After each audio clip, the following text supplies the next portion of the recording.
और ये सब कुछ कैसे मुमकिन हो पाएगा?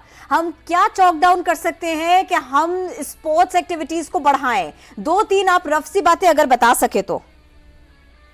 सबसे पहले तो बेसिक जो चीज है कि आपने एक स्पोर्ट्समैन को, एक एथलीट को, उनको जो उनकी जो इनिशियल रिक्वायरमेंट है कि आपने उनको ग्राउंड देने हैं। अनफॉर्चुनेटली हमारे यहाँ पे ग्राउंड के का बहुत ज्यादा फुकदान है, और सेकेंडली फाइनेंशियली सपोर्ट करना है। मेरे ख्याल से अगर ये दो चीजें इनिशियली स्टेज पे आप किसी भी प्लेयर को, चाहे वो क्रिकेट हो या दूसरे गेम्स हो, जब तक आप उनको अच्छे ग्राउंड नहीं देंगे, आप उनको फाइनेंशियली सपोर्ट नहीं करेंगे, तो आपके रिजल्ट कभी भी अच्छे नहीं आ सकते। मेरे ख्याल से अगर आप अर्शद नदीम की हिस्ट्री देखें, इनकी जो वीडियो जो हमने देखे, जिस तरह ये अपने गांव में जिस तरह वो प्रैक्टिस कर रहा था, तो अब ये देखे ना कि ये प्योर टैलेंट है, अपने टैलेंट के ऊपर आए, कोई फैसिलिटी इसके पास नहीं थी। आई एम श्योर कि इस गोल्ड मेडल के बाद हम दूसरे गेम्स की तरफ भी जाएंगे, उन पे भी फोकस करेंगे, और उनकी जो इनिशियली जो फैसिलिटी है वो देंगे गवर्नमेंट ऑफ पाकिस्तान।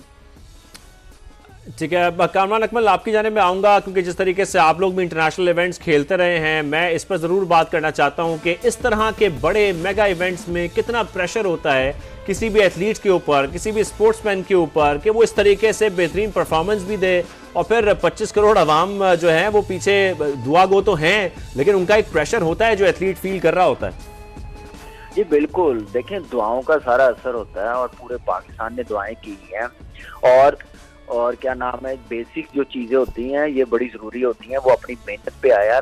नीरज चोपड़ा ने मैंने 89 पॉइंट कुछ मीटर की हुई थी थ्रो, लेकिन हमारी ख्वाहिश थी कि नंबर 4 पे या नंबर 1 पे आए, उसने पहली थ्रो पे कर दी है। मेरे ख्याल से बड़ी खुशी की बात अपने टैलेंट पे है। और दूसरा आप देखें कि उमर गुल ने जो बातें की हैं, ये सारी चीजें बड़ी इंपॉर्टेंट है। पैसे मिलने चाहिए, फैसिलिटी मिलनी चाहिए, ग्राउंड्स मिलने चाहिए, लेकिन ये सारी चीजों के साथ आपके स्कूल में जो स्पोर्ट्स है वो होनी चाहिए डेली बेसिस पे। आप आधा घंटा 45 मिनट्स हर स्पोर्ट्स में स्कूल में होनी चाहिए। अभी हम क्रिकेट की तरफ ज्यादा ध्यान देते हैं या हॉकी की तरफ, हॉकी तो हमारी बहुत नीचे चली गई है। जब तक हम लोग स्कूल में ये गेम्स नहीं करवाएंगे उतनी देर हमारा टैलेंट सामने नहीं आएगा।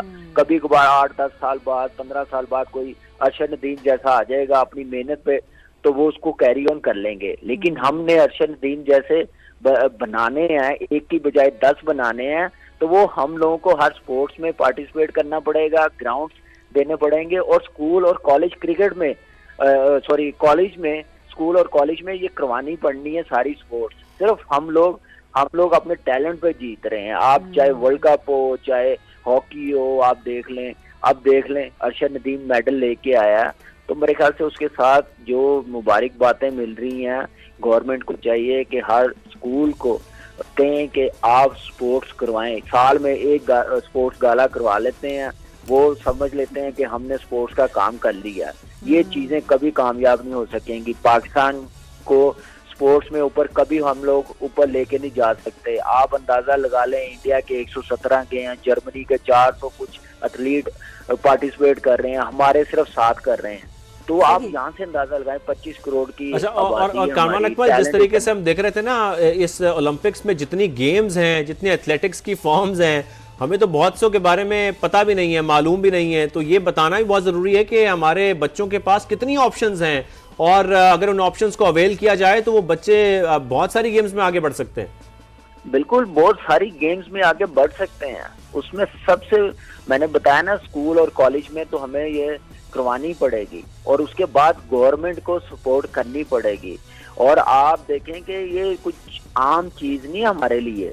हमने अरशद नदीम ने उसको कम्पीट किया जो नंबर 1 था कल तक।